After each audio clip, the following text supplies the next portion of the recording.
السلام علیکم ورحمۃ اللہ وبرکاتہ۔ الحمد للہ وحدہ والصلاۃ والسلام علی من لا نبی بعدہ۔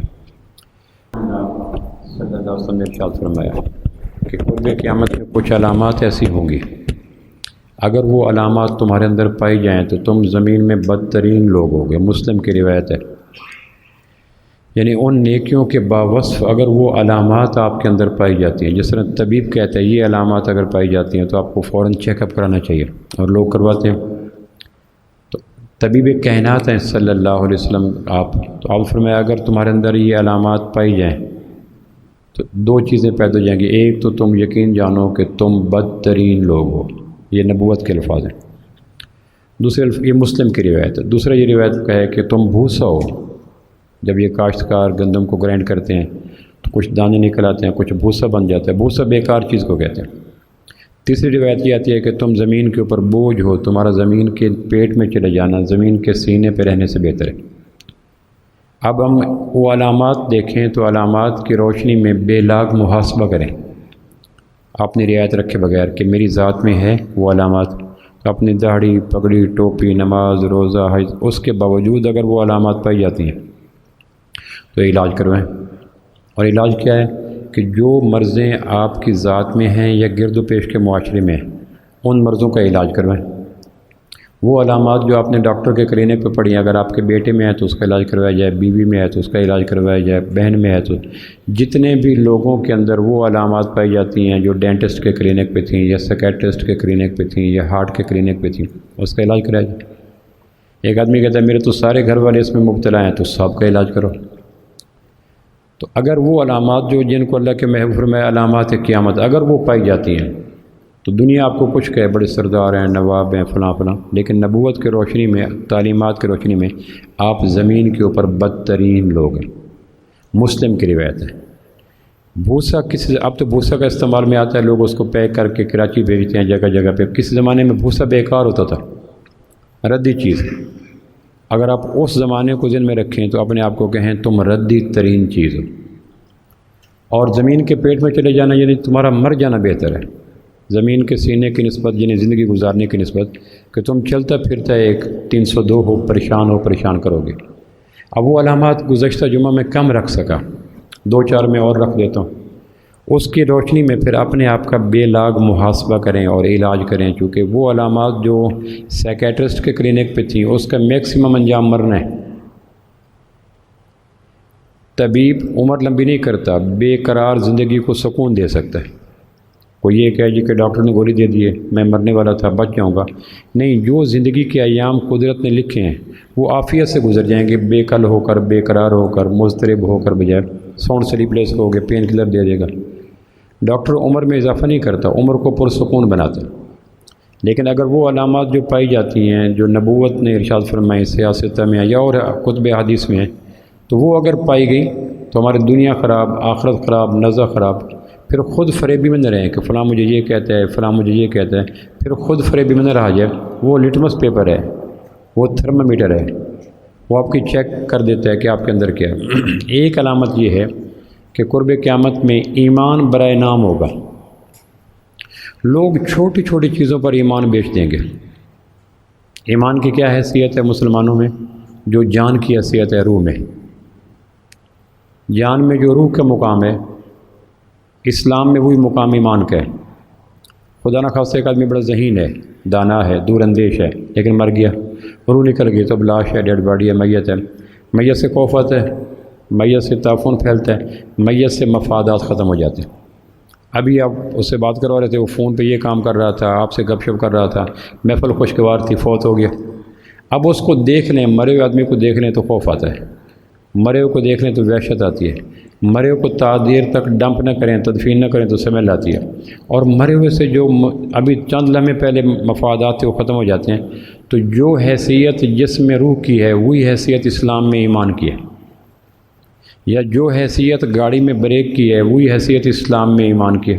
آپ کو پتہ چلا کہ یہ گاڑی 2 لاکھ کی ہے، نہ اے سی ہے، نہ آرام دہ ہے، پریشان، اور یہ گاڑی 2 کروڑ کی ہے، لیکن اس کی بریک نہیں ہے اور اس کی بریک ہے۔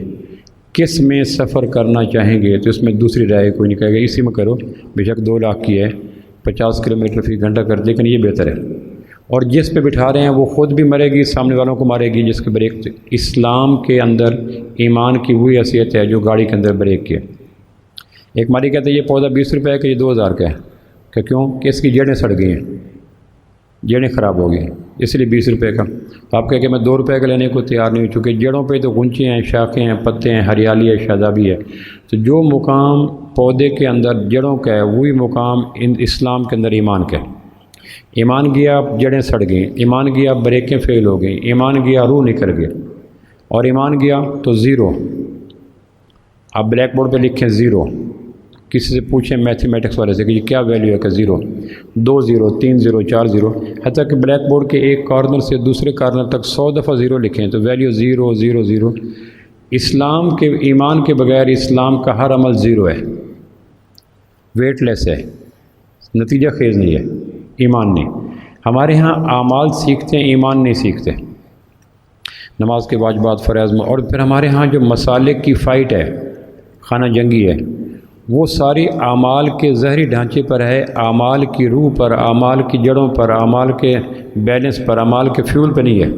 جتنی لڑائیاں ہیں وہ سر ظاہر پہ ہیں۔ ظاہر کے اندر جو لڑائی کر رہے، ہاتھ یہاں باندھیں یہاں باندھیں، آمین لاؤڈلی کریں یا سلپی کہیں، تراویح 20 پڑھیں یا 8 پڑھیں، ان سے عمل برباد نہیں ہوتا۔ ایک آدمی کہے گا یہ راجی ہے، دوسرا کہے گا مرجو ہے، ایک کہے گا افضل ہے، دوسرا کہے گا غیر افضل ہے۔ یعنی کسی سے کہیں کہ نبوت کی ذات اقدس سے یہ عمل ثابت ہے، کہنے کہ ثابت ہے، پھر چھوڑ دیا تھا، تو ساری بحث کرنے نہ کرنے کی اس سے نمبروں میں کمی آ سکتی۔ 100 نمبر تھے 90 آگے، 100 نمبر سے 80 آ گئے۔ لیکن اگر ایمان نہیں ہے تو ہمارے ہاں ایمان جو اصل چیز ہے، جس سے آدمی بریک لگاتا ہے کہ یہ کسی کی بہن ہے میں نہیں دیکھ سکتا، بریک لگے، کہ یہ حرام ہے میں بریک لگا لی۔ جیسے گاڑی پہ آپ جا رہے ہیں تو آگے کوئی اسپیڈ بریکر آ گیا، آگے کوئی گاڑی آ گئی، آگے کوئی کتا آ گیا، تو بریک آپ کو ہر چیز سے بچاتی ہے۔ یہ میری غیر محرم ہے، یہ حرام ہے، یہ سود ہے، یہ دھوکہ ہے، یہ جھوٹ ہے، یہ غیبت ہے، یہ تعفن ہے، تو جو چیز ان حادثات سے، اسپیڈ بریکر سے بریک لگائے گی اس کو ایمان کہتے ہیں۔ تو عجم میں اعمال سیکھتے ہیں، ایمان نہیں سیکھتے، اس لیے اعمال نتیجہ خیز نہیں ہوتے۔ اور کتنے لوگ اسلام پہ تہمت بنتے ہیں جب لوگ حوالہ دیتے ہیں کہ وہ حج کر کے دیکھ لو اس کو، عمرہ کر کے دیکھ لو اس کو، 20 سال سے نمازیہ دیکھ لو اس کو۔ اسلام کے اوپر تانا اور دھبا بنتے ہیں کمزور ایمان کے ساتھ اعمال کرنے والے، اور لوگوں کو ایمان اعمال سے دور کر دیتے ہیں۔ ایسے بنے، انگریز دوائی بنائے تو کافر، ہم دوائیوں میں ملاوٹ کریں تو مومن۔ پھر کم نصیبی یہ ہے کہ کچھ لوگوں نے پیٹ کا دوزخ بھرنے کے لیے کچھ مسلک کے لوگوں کے اندر باور کرا دیا، تم سے بڑا عاشق رسول کوئی نہیں، تم سے بڑا مواحد کوئی نہیں، تم سے بڑا صحابہ کا چاہنے والا کوئی نہیں، تم سے بڑا پارسا کوئی نہیں۔ گویا جبریل آ کے ان کو بتا گیا کہ مواحد ہے تو یہ مسلک، عاشق مصطفیٰ ہے تو یہ مسلک، عاشق صحابہ ہے تو یہ مسلک، عاشق، حالانکہ یہ زمین پہ باتیں، آسمان پہ ہے ہی کوئی نہیں۔ اس خود فریبی میں پھر اپنی اصلاح کا، جب کوئی شرک کی بات آئے گی تو ذہن میں کوئی مسلک کلک کر جائے گا، فلاں مشرک ہے، میں تو مواحد ہوں۔ جب کوئی بیچ میں آئے گی تو فلاں گستاخ، یہ جو ایک طے کر دیا گیا اور قبضے الرٹ اپنے نام کرا لیے گئے، اس نے بڑا نقصان دیا۔ اصلاح کے احوال ختم ہو گئے، تم سارے جنت میں جانے والے ہو چکے، تم یہ ہوئی ہیں، یہ ساری بنیادیں ریت کا قلعہ ہیں، خواب کی صدائیں ہیں۔ ان سے نکل کر جو پیرامیٹر، جو پہچان، جو آئینہ آمنہ کے لال صلی اللہ علیہ وسلم دیا، اس کے اندر پرکھیں، لوگوں کے عطا کردہ ٹائٹل اور تعارف میں نہ پرکھیں، ورنہ مارے جائیں گے۔ مطمئن ہو گئے کہ ہم سے بڑا تو ہے کوئی نہیں کامیاب۔ اور مذہبی فنکار اپنے مال بیچنے کے لیے یہ زمین پہ جال پھینکتے ہیں کہ تم یہ ہو، تم یہ ہو۔ تو ایمان سیکھنا فرض عین ہے، اعمال سیکھنا فرض عین نہیں۔ یہ عمل سنت ہے، یہ مستحب ہے، یہ مباح ہے، یہ سنت موقدہ ہے، یہ غیر موقدہ ہے۔ لیکن ایمان کے بارے میں دنیا کے تمام علماء سے پوچھیں کہ ایمان سیکھنا کا فرض عین ہے۔ اعمال کی کیٹیگرائزیشن ہوتی ہے کہ یہ عمل کس سٹیٹس میں کھڑا ہے، یہ جو عمل تم کر رہے ہو اس کی شرعی حیثیت کیا ہے، تو بتائے گا یہ مستحب ہے، کیا ہے، کر لو ثواب ہے، نہ کرو گناہ کوئی نہیں۔ یہ نفل ہے، کر لو ثواب ہے، نہ کرو گناہ کوئی نہیں۔ یہ سنت ہے۔ تو ہر عمل کی تقسیم ہے، اور تقسیم 12-13 حصوں میں ہے، لیکن ایمان کی تقسیم کوئی نہیں۔ صحابہ ایمان سیکھتے تھے، ایمان روحانی بھوک لگاتا ہے، اور جب ایمان مضبوط ہو جاتا ہے تو ظاہر کا نظام ٹھیک ہو جاتا ہے۔ پھر جس میں بے حرکات، بے حرکتیں، خارج، کھجلی، اوپر نیچے دیکھنا، یہ ساری کمزوری ایمان کی نشانیاں۔ سیدنا فاروق اعظم کا کیا مقام ہے آپ جانتے ہیں، لیکن عہد نبوت میں جب جبریل آ رہا تھا، قرآن اتر رہا تھا، مدینہ شہر تھا، معاذ بن جبل کے پاس جاتے کہ معاذ میرا ایمان کمزور ہو گیا، ایمان مضبوط کر۔ فاروق اعظم اصحاب کہف ایک آئیڈیل نوجوان ہیں جنہوں نے ایمان کی خاطر پوری کائنات کو دو پہ لگایا، شہزادے تھے 7 ریاستوں کے، اور انہیں پتہ چلا کہ جو بادشاہ دقیانوس وہ عیسائی بناتا ہے، مشرک، تو انہوں نے کہا شہزادگی، جوانی، عزت، سرمایہ، تعیش چھوڑ دیا اور غار میں چلے گئے۔ انہم فتیہ آمنوا بربہم وزدناہم ہدی، وہ جوان تھے، ایمان لائے اللہ پر، ہم نے ایمان کو میں اضافہ کر دیا، ایمان گھٹتا بڑھتا ہے، الایمان یزید و ینقص، اس لیے فرمایا جددوا ایمانکم، اپنے ایمان کو رینیو کیا کرو۔ جس طرح گاڑی کی ٹیوننگ کرواتے ہیں، گاڑی کی سپیڈ کم ہو گئی ہے، اب گاڑی کی سپیڈ بڑی اچھی ہے، ہلکی چلتی ہے، ٹیوننگ ہو گئی۔ آدمی کی ٹیوننگ کا نام ایمان ہے، اور ایمان حقیقی معنوں میں آ جائے تو دو عالم سے کرتی ہے بیگانہ دل کو، عجب چیز ہے لذت آشنائی، اقبال کہتے ہیں۔ جب ایمان آ جائے تو پھر ملک مال، پیسہ ٹکا، سونے چاندی اور ساحل سمندر پڑی سیپیاں اور کنکر برابر ہوتے ہیں۔ وہ جو ساحران موسیٰ ایمان لائے ہیں تو کتنی بڑی مراد تھی، فرعون نے ان کو کہا تھا تمہیں مشیر خاص بنا لوں گا، تمہیں یہ پیسے دوں گا، یہ ساری پرکشش ترین مراد تھی، اور جب ایمان آ گیا تو انہوں نے کہا افعل ما تؤمر، جو کرنا ہے کر گزر۔ اب ایمان کے آنے کے بعد تو اور تیری ریاست اور ملک وہ سارے ایسے جیسے پاؤں کے تلوے میں لگے ہوئے میل کچیل یا گرد و غبار ہوتی ہے اگر ایمان آ جائے۔ ابن عمر سے کسی ایک تابعی ہنس رہا تھا، ابن عمر نے کہا کہہ لگا کے نہ ہنسا کرو، تو اس نے فوراً کہا جس طرح بدعمل لوگ کرتے ہیں، صحابہ نہیں ہنستے تھے، فرمایا الایمان فی قلوبہم اعظم من الجبال، لیکن ان کے دلوں میں ایمان پہاڑوں سے سخت تھا، ہمارے دلوں میں ایمان ریت کا ٹیلا ہے۔ روہی کے علاقے میں طوفان چلتے ہیں تو ٹیلے ختم ہو جاتے ہیں، ریت دائیں بائیں ہو جاتی ہے۔ ہمالیہ کے پاس طوفان چلتے ہیں تو ہوائیں دائیں بائیں ہو جاتی ہیں، ہمالیہ دائیں بائیں نہیں ہوتا۔ کہ صحابہ کے زہر کی اتباع کرنی ہے تو صحابہ کا باطن پہلے بناؤ۔ ابن عمر فرمایا کرتے تھے صحابہ کی جو خاص چیز ہے جس کی قیامت تک لوگوں کو پتہ نہیں ہے وہ ایمان ہے۔ ابی دردہ رضی اللہ صحابی کو پکڑتے کہ میرا ایمان تازہ کرو۔ ایک دن ایک صحابی نے کہا اللہ کے محبوب کے پاس جا کر ہم مومن نہیں ہیں، اور ابن عمر کہتے ہیں تعال نؤمن برب، ابن ابو دردہ تعال نؤمن بربنا عصا، او اللہ کے پاس تھوڑی دیر کے لیے ایمان لیں۔ تو ابو دردہ رضی اللہ عمر بھر کا ایمان چھوڑ کے لمحات کے ایمان کی دعوت دیتا ہے۔ بات بظاہر یوں ہی تھی، آؤ تھوڑی دیر کے لیے اللہ پر ایمان لیں۔ تو یہ شکایت کہ اللہ کے محبوب کے سامنے عہد نبوت میں مدینہ کے اندر اس صحابی نے جس کو ابی دردہ نے کہا تھا تعال نؤمن بربنا عصا، آؤ تھوڑی دیر کے لیے ایمان لیں، تو آپ فرمایا ابی دردہ سچا آدمی ہے، ایمان کے جس مقام کی بات کرتا تمہیں اندازہ نہیں۔ فرشتوں کا ایمان ایک جگہ ہے جہاں فکس کر دیا، مسلمانوں کا ایمان ویری کرتا ہے، اوپر نیچے ہوتا ہے، جب بازار میں ہوتے ہیں، جب گانے محفل میں ہوتے ہیں، جب دوستوں میں ہوتے ہیں، اوپر نیچے۔ انبیاء کا ایمان لمحہ بلمحہ اوپر اوپر اوپر۔ میں اور آپ ایمان کے ماحول میں جائیں گے ایمان آ جائے گا، بے ایمانی کے ماحول میں جائیں گے بے ایمانی آ جائے گی، کیونکہ پانی سے بنے ہوئے ہیں، اور پانی کو گلاس میں ڈالو وہ گلاس بن جائے گا، جگ میں ڈالو وہ جگ بن جائے گا، پیالی میں ڈالو، ہمیں جس ماحول میں رکھو۔ تو صحابہ ایمان سیکھتے تھے، ہم سے غلط فہمی ہوئی کہ ہم اعمال سیکھتے ہیں ایمان نہیں سیکھتے، اور اعمال میں جان بقدر ایمان ہوتی ہے۔ فاروق اعظم فجر کی نماز پڑھاتے، تیسری صفوں تک چیخنے کی رونے کی آوازیں جاتی۔ یہ جو رونا تھا یہ اعمال نہیں کروا رہا تھا، ایمان کروا رہا تھا۔ کس کے سامنے کھڑے ہیں؟ آپ گھر میں سو رہے ہیں، اچانک فون ہے، ڈی سی صاحب آپ کو بلا رہے ہیں، ملنا چاہتے ہیں، تو آپ سلیپنگ ڈریس میں اٹھ کر ڈی سی کے پاس نہیں جائیں گے، چونکہ ڈی سی پر آپ کا ایمان ہے، ضلع کا افسر ہے، سیاہ سفید کا مالک ہے، ضلع کے 36 محکمے اس کے اندر ہیں، تو آپ ڈریس اپ ہوں گے، نہائیں گے، جو بہتر ہے۔ لیکن اللہ کے گھر میں جانا ہو، نوکری سے واپس آتے ہیں، اچھے کپڑے اتار کر پرانے کپڑے پہن کر اللہ کے گھر میں جاتے ہیں کہ اللہ کو ان باتوں کا نہیں پتہ۔ آپ کسی کی شادی پہ چلے جائیں بغیر استری کیے ہوئے کپڑے کے، تو وہ ناراض ہوگا کہ آپ کو میری شادی کا یا فنکشن کی خوشی نہیں ہے۔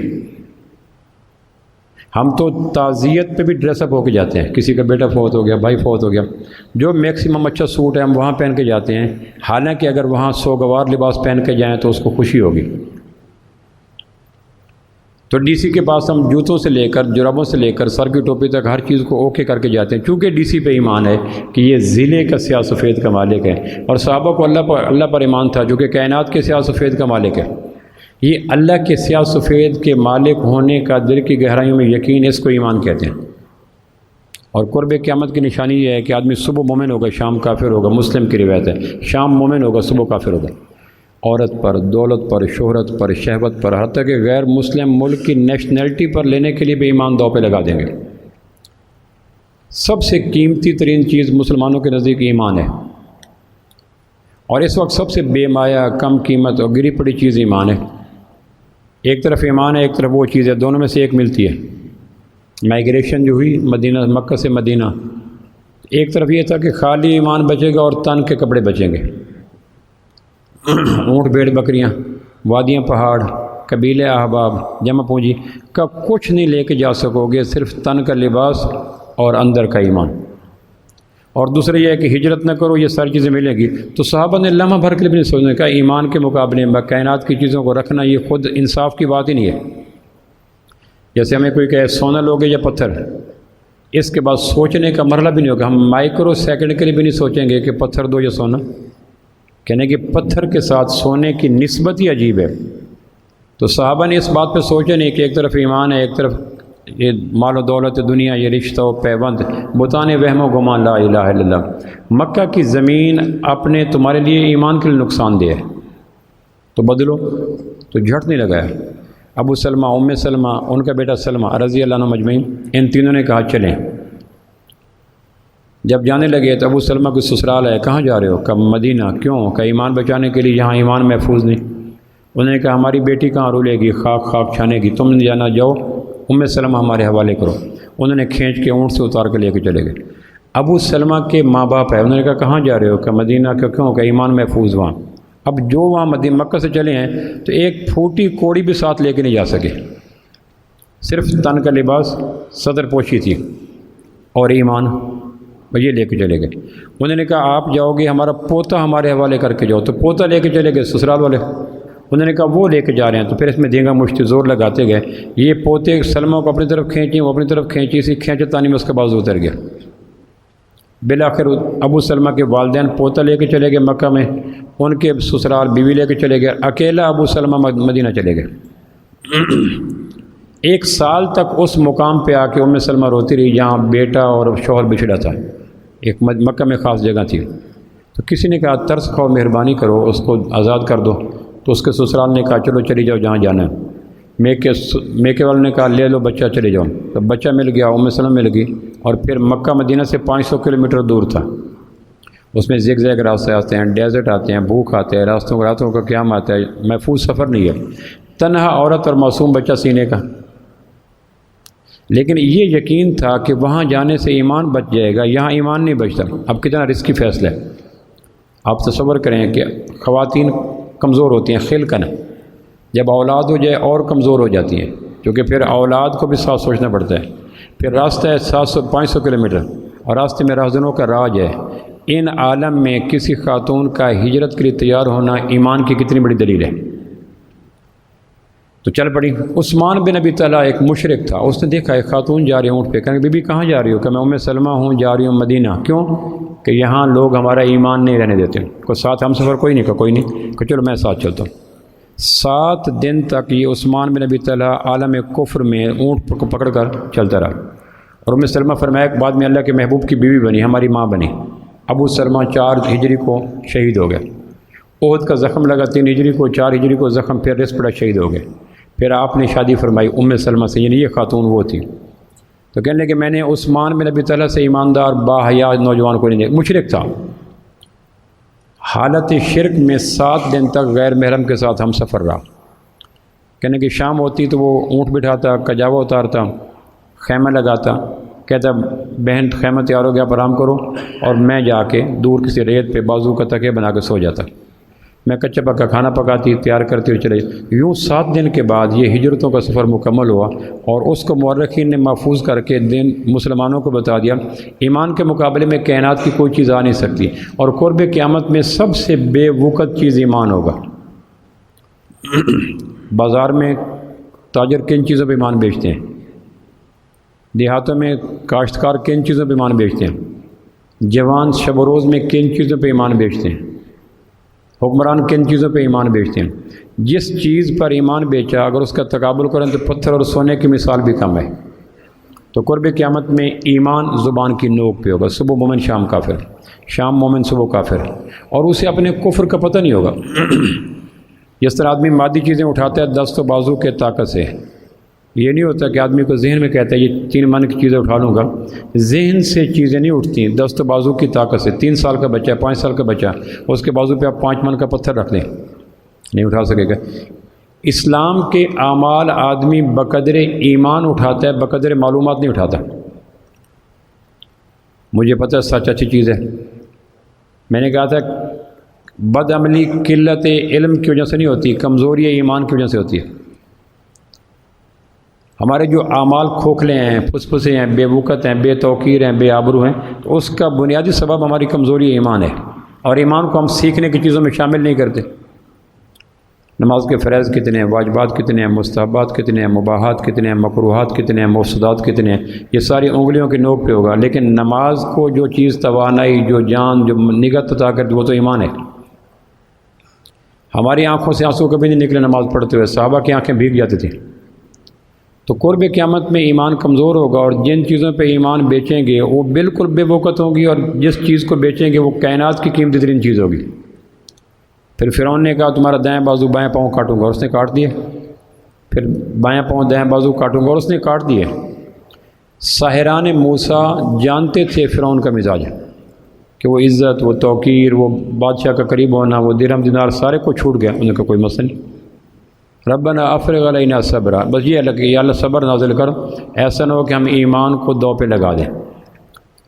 اصحاب کہف بھی اسی ایمان کے تحفظ کے لیے گئے، انہم فتیہ آمنوا بربہم وزدناہم ھدی۔ ان کا غار میں جانا انون غار تھی، پتہ کوئی نہیں تھا۔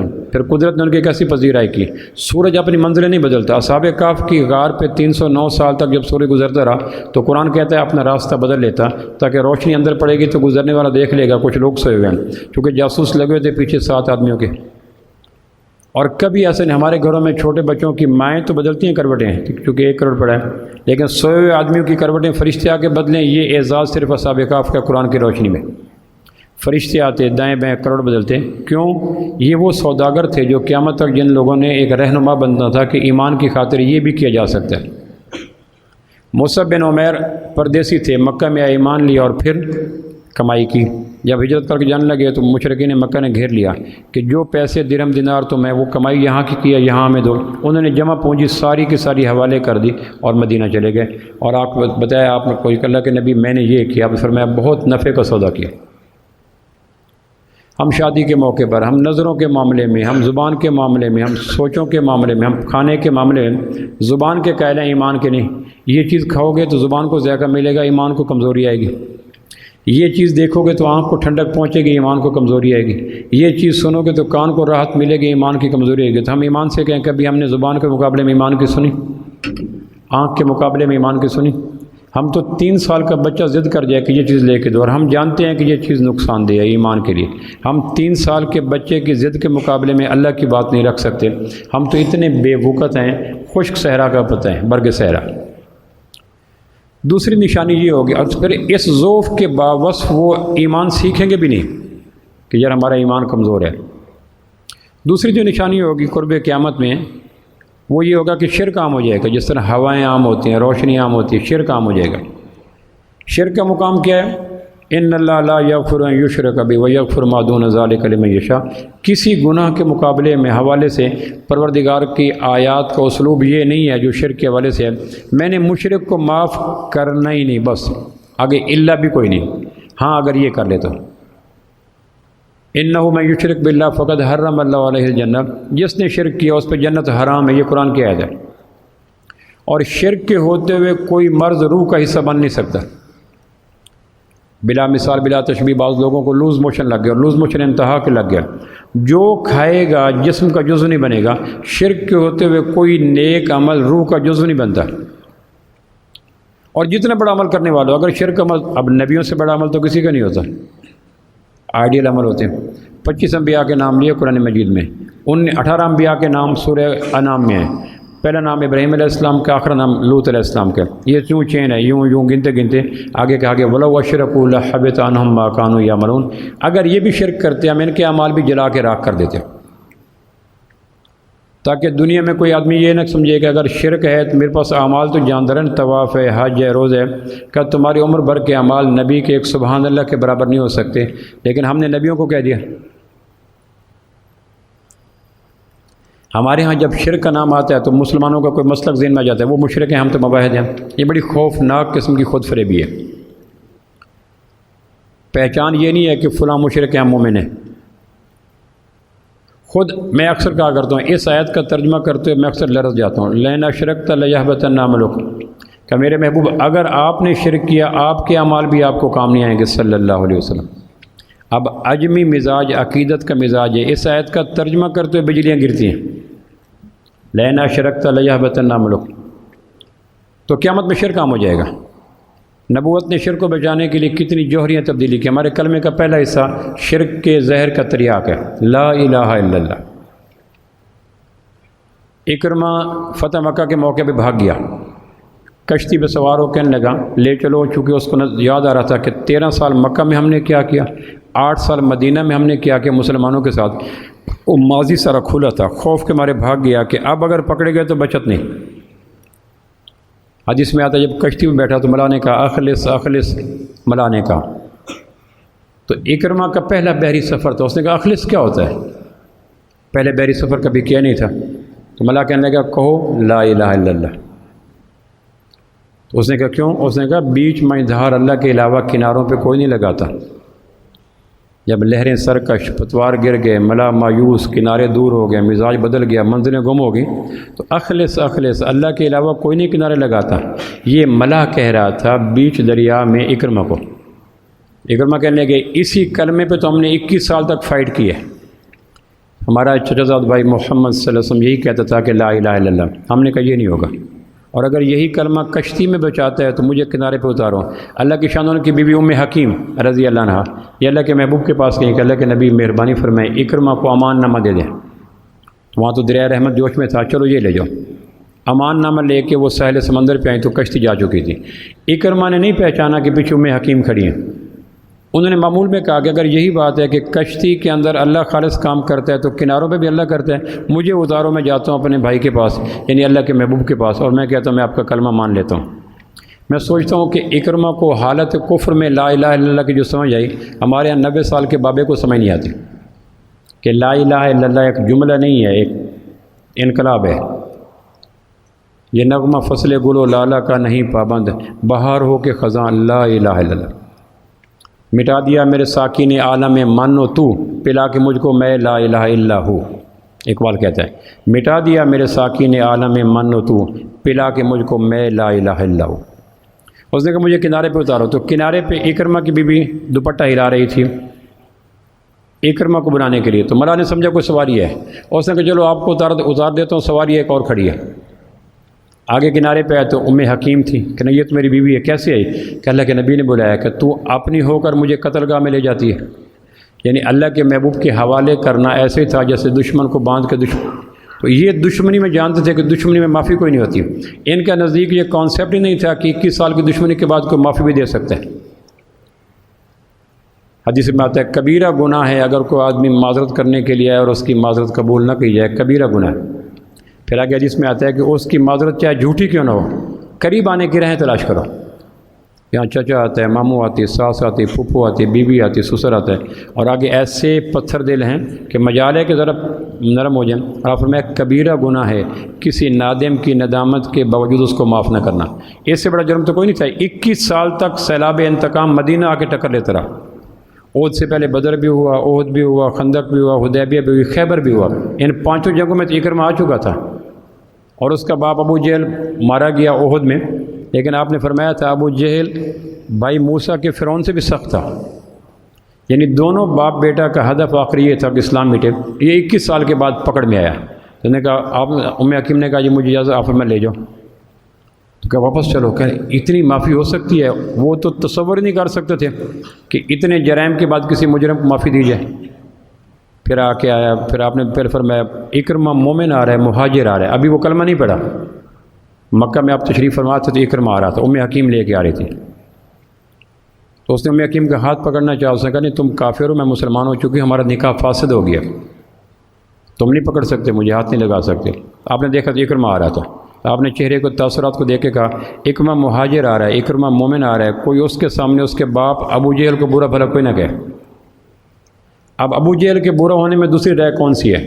مارا بھی مقتل گاہ میں گیا، احد بدر میں، اور بدر کے اختتام پہ عبداللہ بن مسعود رضی اللہ عنہ نے جب کارگزاری سنائی تھی کہ میں اکرمہ کی گردن کاٹ رہا تھا، تو اس نے آخری وقت پوچھا کون ہو؟ میں نے کہا ابن مسعود، یہ بکری چراتے تھے مکہ والوں کی، اور اس نے کہا چرواہا میرا قاتل بن گیا، کوئی سردار آتا، یعنی اس کو قتل ہونے کا دکھ نہیں تھا، ایک چرواہے کے ہاتھوں قتل ہونے کا غم تھا۔ ہم جب کسی سے پوچھتے ہیں کو آ کے سلام کرتے ہیں، ہم کہتے ہیں آپ کیا کرتے ہیں، کس برادری سے ہیں؟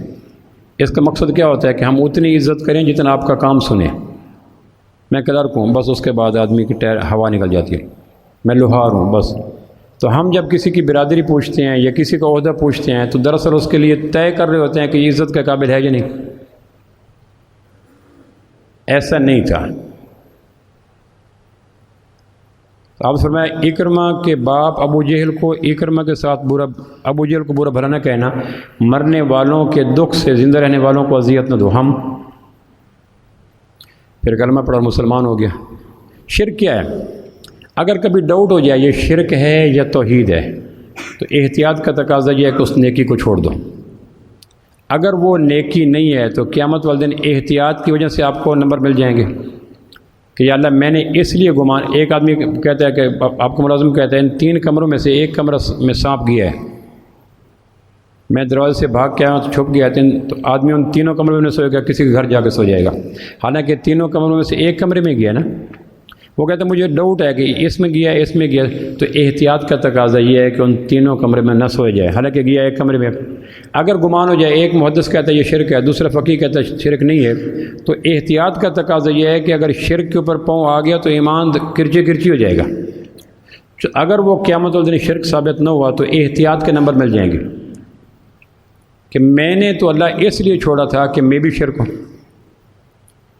اگر یہ ثابت ہو جائے تو پھر احتیاط کا، عقل مندی کا، دانائی کا تقاضا یہ ہے کہ آدمی اس نیکی کو چھوڑ دیں۔ اسلام کے اندر کوئی ایک ہی نیکی تھوڑی ہے، نیکیوں کو دیکھ نخلستان کھلا ہوا ہے، چمنستان کھلا ہوا ہے، کوئی اور پھول لے لو۔ شرک ہے کیا؟ قیامت میں شرک عام ہو جائے گا۔ جنازے میں سجدہ رکوع کوئی نہیں، واحد نماز ہے جو نماز کے اندر ہے لیکن اس کی نماز کی حیت تبدیل کر دی گئی۔ رکوع اور سجدہ نماز کا حسن ہے، اور نماز کا سب سے بڑا حسن سجدہ ہے۔ ساجد زمین پہ سر نہیں رکھتا، حدیث میں آتا اللہ فرماتے ہیں میرے قدموں کے درمیان رکھتا ہے۔ نماز کا سب سے بڑا حسن ہے سجدہ، اور جنازے کو رکوع سجدے سے ہٹا کر کھڑے کھڑے سلام پھیر دیا گیا۔ کیوں؟ سامنے لاش پڑی ہے، ایک آدمی سجدہ کرتا ہے، ایک آدمی راستے سے گزر رہا ہے کہ یہ کیا کر رہے ہیں، تو اس کو کوئی جواب نہیں دیتا، تو کہتے ہیں ممکن ہے اس کو سجدہ کر رہے ہیں جو سامنے لاش پڑی تھی۔ یہ احتمال ہے، چاہے 1% ہے چاہے 50% ہے، تو کل کلام وہ قبر پہ سجدہ کرے گا۔ اس ممکنہ احتمال سے بچانے کے لیے خالق کائنات نے نماز کی جوہری حیت بدل کے رکھ دی، کیونکہ اس مرض سے کسی کے اندر شرک کے مرض لگنے کا اندیشہ ہو سکتا تھا۔ تو اندیشے کی بنا پر اتنی جوہری تبدیلی کر دی اللہ نے، تو ہم اندیشے کی بنا پر جس کو شرک سمجھیں نہ سمجھیں، اگر ایک جوہر مضبوط رائے ہے کہ شرک ہے تو چھوڑ دیں۔ اسلام کے دامن میں وہ کون سی واحد نیکی ہے؟ نیکیاں ہی نیکیاں ستاروں کی طرح پھیلی ہیں۔ پھر فرمایا قبر کو کچا بناؤ، ٹیپ ٹاپ نہ کرو۔ لعنت فرمائی ان لوگوں پر جو قبروں کو پکا کرتے ہیں، جس سے عبرت کی بجائے عبادت کا شوق پیدا ہوتا ہے۔ کچی قبریں عبرت دیتی ہیں، پکی قبریں عبادت دیتی ہیں۔ عبادت والے کام سے امکان ہے شرک لگ جائے۔ منع فرمایا کہ قبروں کو پکا نہ بناؤ۔ قبروں کی زیارت کا ہدف عبرت ہے نہ کہ عبادت ہے، اور اگر ٹائل، پتھر، فانوس جسٹم پر ٹیپ ٹاپ ہو گئے تو پھر عبرت کا پہلو دب جائے گا، عبادت کے کانٹے اگنا شروع ہو جائیں گے۔ شرک ہے کیا؟ اور شرک کی اتنی مذمت کیوں ہے؟ آپ کو پتہ ہے کہ یہ چیز صرف ایک دکان سے ملتی ہے شہر میں، تو اس کی مناپلی ہے، جو ریٹ نکالے گا آپ دیں گے، جو شرائط طے کرے گا آپ دیں گے، ٹرمز اینڈ کنڈیشن اسی کی چلیں گے جس کی مناپلی ہے، اور اگر وہ چیز 20 جگہ ملتی ہے تو اس کی مناپلی ختم، آپ کہیں اور چلے جائیں گے۔ ایک والا اپنی بات منواتا ہے، اگر اکیلا کرتا ہے تو اس کی ہر بات مانیں گے، اور اگر لکڑی پتھر سونا چاندی مرا زندہ سارے کرتے ہیں تو پھر مسجدوں کا وہی عالم ہوگا جو اب ہے۔ شرک اعمال کی ساری ہریالی نچوڑ دیتا ہے۔ پہلی صدی میں تھا اکیلا کرتا ہے تو اس کی مانتے تھے، روزہ رکھنا ہوگا، زکوٰۃ دینی ہوگی، حج کرنی ہوگی، بیٹیوں کو حصہ دینا ہوگا، یہ کرنا کہ جی مجبور ہیں، آپ کے علاوہ کر کوئی نہیں سکتا، ہمارا عقیدہ ہے۔ اور اگر اس عقیدے کو پھسل جائے اور کرنے والے جگہ جگہ پہ کئی ہو جائیں تو پھر اعمال کی شاداب رتیں رخصت ہو جاتی ہیں۔ پھر مسجدوں کا حال وہی ہے جو شرک کے بعد اس وقت ہمارے سامنے ہے۔ مسجدیں سجدوں کی جگہ کو کہتے ہیں، پتھر فانوس کی جگہ کو نہیں کہتے۔ مسجدوں کا حسن سجدوں کی کثرت سے ہے۔ پتھر کبھی ہماری مسجد دیکھو آ کر، کیا دیکھیں؟ سجدے زیادہ ہیں، پیشانیاں زیادہ ہیں، رکوع زیادہ ہیں، یہ فانوس اچھے ہیں، پتھر اچھا ہے، ممبر اچھا ہے، محراب اچھا ہے۔ تو مسجدیں سجدوں کی جگہ کو کہتے ہیں، مسجدیں مادی چیزوں کے ڈسپلے سینٹر کو نہیں کہتے۔ اور حدیث میں آتے ابن ماجہ کی روایت، جب ایمان کمزور ہوتا ہے تو مسجدیں منقش بناتے ہیں۔ پھر سنیں، جب ایمان کمزور ہوتا ہے تو لوگوں کا زور مسجدوں کی زہری ٹیپ ٹاپ پہ ہوتا ہے، مسجدوں کے ہدف پہ نہیں ہوتا۔ شرک ہے کیا؟ کیونکہ قرب قیامت میں شرک عام ہو جائے گا۔ جس علاقے میں عمل کم ہو اس علاقے میں شرک لگ چکا ہے، بی شور۔ اس بات کو لیلۃ القدر کی ساتوں میں بیت اللہ کے اندر سر پہ قرآن رکھ کے، حجر اسود پہ ہاتھ رکھ کے قسم اٹھا کے کہا جا سکتا ہے جس علاقے میں بد عملی ہوگی اس علاقے میں شرک ضرور ہوگا۔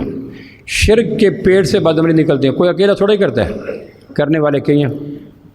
عام طور پر شرک 3 راستوں سے آتا ہے، بت پرستی سے، مشرکین مکہ، مظاہر پرستی سے، جیسے ابراہیم علیہ السلام کو انہوں نے کہا سورج دیوتا ہے، چاند دیوتا ہے، حاضر ربی حاضر ربی حاضر ربی، تم کہتے ہو یہ میرا رب ہے، یہ تو ڈوب گیا، یہ تو غروب ہو گیا۔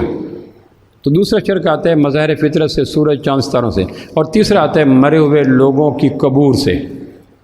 یا عیسیٰ ابن مریم انت قلت للناس اتخذونی وامي الہین من دون اللہ، سورہ مائدہ کی آخری آیتوں میں یہ آیت ہے۔ اللہ پوچھیں گے قیامت والے دن، عیسیٰ آپ نے کہا تھا مجھے اور میری ماں مریم کو الہ مانو؟ ابن کثیر نے لکھا ہے اس سوال کے سوال آنے کے بعد عیسیٰ علیہ السلام کی ہر بال کی جڑ سے خون کا فوارہ نکل آئے گا۔ سوال خوفناک ہے، یعنی تم نے کہا تھا مریم، اس مقصد ہے کہ یہ لوگ کہتے یا مظاہر پرست ہوتے ہیں، یا صنم پرست ہوتے ہیں، یا قبور پرست ہوتے ہیں۔ یہ 3 جگہ سے شرک کے لگنے کے امکان، اور ہمارے ہاں کم نصیبی سے جب آتا ہے من دون اللہ تو بریکٹ میں لکھا ہوتا ہے بت، باقی دونوں اڑا دیتے ہیں تاکہ شرک کے چور دروازے کھلے رہیں اور ہمارے نہ ہینگ لگے نہ پھٹکڑی، رنگ چوکھا آتا رہے۔ مشرک گر وہ شخص ہے جس کو انویسٹمنٹ میں 0 ہوتی ہے، آمدن میں لاکھوں ہوتے ہیں، تو کون آدمی اپنا بزنس فلاپ کرے؟ تو قرآن مجید میں سورہ مائدہ میں اللہ کہیں گے عیسیٰ تم نے کہا تھا عیسائیوں کو کہ مجھے اور میری ماں کو الہ مانو۔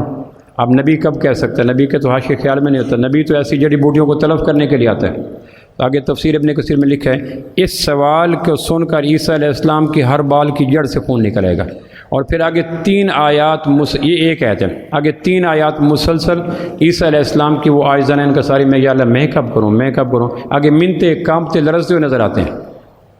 صرف سوال ہوا اور عیسیٰ علیہ السلام کو ڈیڑھ شور ہے کہ میں نے نہیں کہا تھا، لیکن سوال کی شدت اتنی ہے کہ اس سوال کی حدت کے آتے ہوئے نبی کے ہر بال کی جڑ سے خون نکلے آئے گا۔ شرک ہے کیا؟ تو اس کی ایک ڈیفینیشن سن لیں، چونکہ شرک کے ہوتے ہوئے 20 شور، جیسے میں نے ریاضیاتی اسلوب ہے، 0 لکھ دو، ویلیو 0 ہے۔ اب کوئی بچہ کہ بابا 1000 دفعہ لکھے کہ بیٹا ریاضیاتی اسلوب ہے، 0 کی قیمت کسی 1 2 3 کے ساتھ 1 لگا دو 10 ہے، 2 لگا دو 200 ہیں، 3 لگا دو 300 ہیں۔ 0 کی ویلیو آگے والا ہندسہ بناتا ہے، پچھلا نہیں بناتا۔ اور 0 کی ایک اور خوبی بھی ہے، 0 کو جس ہندسے سے ضرب دے دو اس کی ویلیو، بولیں جی، 0 کو 1 کروڑ ضرب 0 کیا ویلیو ہوگی؟ بولیں جی، 1 ارب، کوئی شیخ صاحب بولیں، 1 ارب ضرب 0 کیا ویلیو ہے؟ تو ایک آدمی کہ 1 ارب کا کچھ تو خیال کرو، 1 ارب ایک گنتی ہے، کا 0 کے آگے جتنی بھی گنتیاں کر لو 0 کر دیتی ہے۔ شرک کے آگے جتنے اعمال کر لو 0 ہیں۔ شرک وہ صفر کا ہنسا ہے کہ شرک ضرب حج، شرک ضرب نماز، شرک ضرب جہاد، جواب صفر ہے، صفر ہے۔ اگر ریاضی کی صفر کی اتنی ویلیو ہے کہ 1 ارب کو صفر کر دیتی ہے، تو آسمان کے خالق کی تعلیمات کی ویلیو کوئی نہیں کہ شرک ضرب صفر صفر۔ اکابر پرست، مکابر پرست، زر پرست، یہاں آ کے مرض کے لگنے کا امکان اور احتمال ہوتا ہے۔ اس لیے جنازے کی دعا، نبیوں کا جنازہ ہوتا نہیں، نبیوں کے علاوہ صحابہ سے لے کر ہر انسان کا جنازہ ہوا، اور جنازے میں مرنے والے کے لیے مانگا جاتا ہے، مرنے والے سے نہیں مانگا جاتا۔ آپ جنازے کی دعا پہ غور کر لیں، صدیق اکبر کا جنازہ ہوا، فاروق اعظم کا جنازہ، سیدنا علی کا جنازہ ہوا، تمام کے جنازے ہوئے، ان میں دعا کیا ربنا اغفر لی حینا و میتنا، اللہ زندہ اور مردوں کی مغفرت فرما۔ تو جنازہ ان کے لیے اللہ سے مانگا جا رہا ہے، ان سے نہیں مانگا جا رہا۔ اگر ان سے مانگنے کا کوئی جواز ہوتا تو جنازے کی لمبی دعا میں کہیں آ جاتا یا اللہ ہمارا بھی کام بنا۔ اسلام شرک ہے کیا؟ آخری بات، شرک ہے کیا؟ اس فکر کو یاد کر لیں، اللہ کی آزاد قدرت کو اللہ کے پیدا کردہ اسباب کا پابند ماننا شرک ہے۔ پھر سنیں، چونکہ اس مرض پہ اگر لگ گیا تو کعبہ کے رب کی قسم حتیم میں دفن کر دو، زمزم سے غسل دے دو، غلاف کعبہ کفن دے دو، پوری دنیا کے مسلمان آ کے جنازہ پڑھائیں، مشرک کی بخشش کا سوال ہی کفر ہے۔ یعنی یہ سوچ ہی کافر بنا دیتی ہے کہ مشرک کو یہ عمل فیور دے دے گا۔ تو کسی مسلک کو، کسی انسان کو از خود مشرک نہ بنائیں۔ ان شیشوں کا مقصد اپنی تراش خراش ہے، نہ کہ ان شیشوں کا مقصد دوسروں کو کافر مشرک قرار دینا، یہ نہ کریں۔ اللہ کی آزاد قدرت کو پھر کہتا ہوں، میں ایک دفعہ مولانا طارق جمیل کے ساتھ سفر پہ جا رہا تھا، تو میں نے کوئی بات کی، کہنے لگے آپ کی یار باتیں بڑی مشکل ہوتی ہیں، یاد نہیں ہوتی۔ اب پھر میں وہی عرض کر رہا ہوں، اللہ کی آزاد قدرت کو، کائنات میں اللہ آزاد ہے، اس کا باپ کوئی نہیں، بیٹا کوئی نہیں۔ اگر اللہ نے کوئی چیز اپنے لیے ضروری قرار دینی ہوتی تو باپ بیٹا بنا لیتا، لم یلد ولم یولد، بیوی بنا لیتا۔ جو اتنے بڑے سہاروں کا ضرورت نہیں سمجھتا، اس کے لیے سورج چاند کیا ضروری ہوئے؟ آدمی کے لیے ناگزیر چیز باپ بیٹے ہوتے ہیں، تو اللہ کہتا ہے لم یلد ولم یولد، میرے لیے ضروری کوئی نہیں۔ اللہ کی آزاد قدرت ہے، اس کو اللہ کے پیدا کردہ اسباب کا پابند ماننا شرک ہے۔ مثلاً یہ کہنا کرتا تو اللہ ہے لیکن یہ ضروری ہے، تو اللہ کے لیے ضروری کوئی نہیں، اور خود بخود اللہ کے لیے کوئی چیز ضروری قرار دینا۔ اللہ کرنے میں کائنات کی کسی مخلوق کو اپنے لیے ضروری قرار نہیں دیتا۔ اللہ کی ہر مخلوق کے لیے اللہ ضروری ہے، اللہ کے لیے اللہ کی کوئی مخلوق ضروری؟ بولو جی۔ پھر میں فکر دہراتا ہوں، شرک یہ ہے کہ اللہ کی آزاد قدرت کو اللہ کے پیدا کردہ اسباب کا پابند ماننا شرک ہے۔ کرتا تو اللہ لیکن یہ ضروری ہے، جب اللہ کے لیے شعوری یا غیر شعوری طور پر کوئی چیز ضروری ہوگی تو شرک کا زخم لگ گیا، شرک ثابت ہو گیا۔ اس لیے فقہاء نے لکھا ہے، جو آدمی کہتا ہے بادشاہوں، جب کوئی آدمی بادشاہ ہوتا ہے کسی علاقے میں صدر ہوتا ہے، وہ اپنے لیے ضروری نہیں کرتا وزیر و مشیر ہوں، تو اگر بادشاہوں کے لیے وزیر مشیر ضروری ہیں تو اللہ کے لیے تو کہنے کہ جو یہ مثال دیتا ہے وہ اس وقت کافر ہو جاتا ہے، کیونکہ اللہ اور بادشاہ میں ریزمبلنس کوئی نہیں، مشابہت کوئی نہیں۔ اس لیے کوشش کریں کہ جب علامات قیامت سنیں تو اپنے آئینے میں اپنے آپ کو پرکھیں، میں یا میرا گرد و پیش ان علامات سے لت پت تو نہیں، اگر لت پت ہے تو میں بھی بدترین ہوں اور میرا گرد و پیش بھی بدترین ہے۔